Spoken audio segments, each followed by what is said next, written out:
Hi and welcome to our latest episode of Carpool Readeoke. We're so lucky today to have Deputy Head Teacher, someone who's so passionate about reading and a great friend of mine, is Simone Harrison. Hi Phil, how are you? I'm very good, Simone. How are you? I'm really well, thank you. Thank you so much for coming in today. Absolute pleasure. And I know that you love reading, don't you? I do.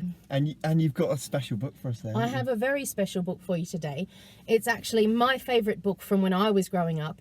And believe it or not, this is the copy of the book that I read when I was 10 years old. So 11 years ago then? 12. Oh, right, okay. 12 years ago. So this is The Hobbit by JRR Tolkien. And it really is one of those books that was a big part of my childhood. And what I wanted to read for you today was just the beginning of the first chapter. Okay? That's amazing, yeah, thank you.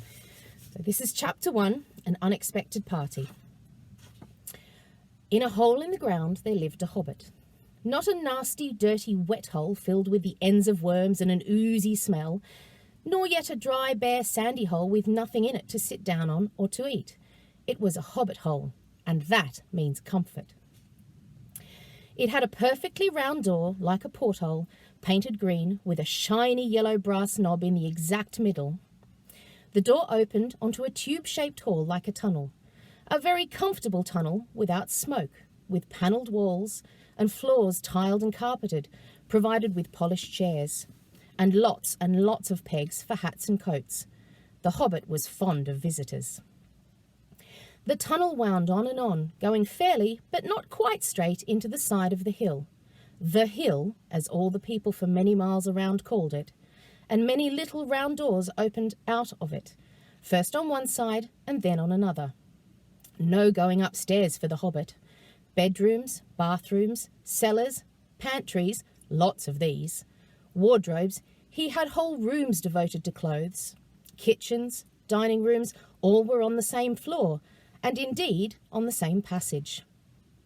The best rooms were on the left-hand side going in, for these were the only ones to have windows, deep-set round windows looking over his garden and meadows beyond, sloping down to the river. This hobbit was a very well-to-do hobbit, and his name was Baggins. The Bagginses have lived in the neighbourhood of the hill for time out of mind, and people considered them very respectable, not only because most of them were rich, but also because they never had any adventures or did anything unexpected. You could tell what a Baggins would say on any question without the bother of asking him. This is a story of how a Baggins had an adventure and found himself doing and saying things altogether unexpected. He may have lost the neighbours' respect, but he gained, well, you will see whether he gained anything in the end. The mother of our particular hobbit. What is a hobbit? I suppose hobbits need some description nowadays, since they have become rare and shy of the big people, as they call us. They are, or were, a little people, about half of our height, and smaller than the bearded dwarves. Hobbits have no beards. There is little or no magic about them, except the ordinary everyday sort which helps them to disappear quietly and quickly when large, stupid folk like you or me come blundering along, making a noise like elephants which they can hear a mile off. They are inclined to be fat in the stomach.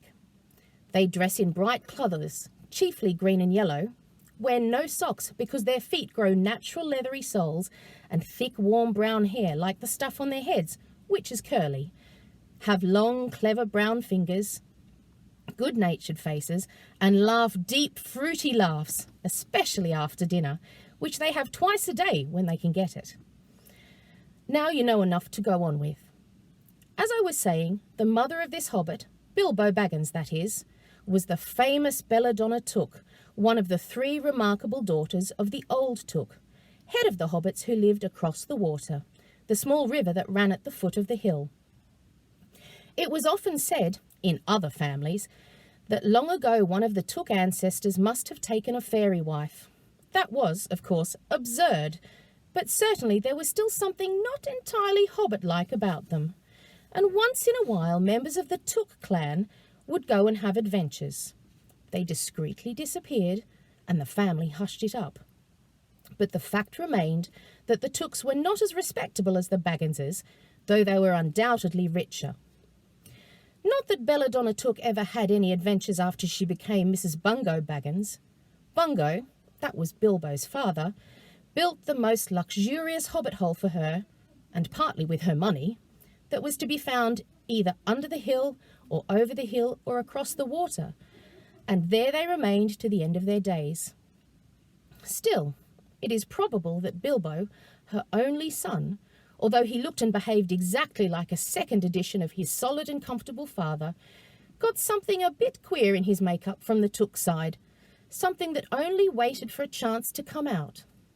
The chance never arrived until Bilbo Baggins was grown up, being about 50 years old or so, and living in the beautiful hobbit hole built by his father, which I've just described for you, until he had in fact apparently settled down immovably. And if you want to know what happens, you'll have to read the rest of the book. That was amazing. Thank you so much for that, Simone. What a lovely descriptive... Isn't it wonderful? Oh, that's amazing. It chapter, brings isn't a wonderful picture in your head of what exactly it's like to walk through that hobbit hole. Yeah, it's amazing. Thank you. And I know lots of you will have enjoyed that and you want to read on. So thank you all for watching, and we'll see you next time on Carpool Readeoke. Bye.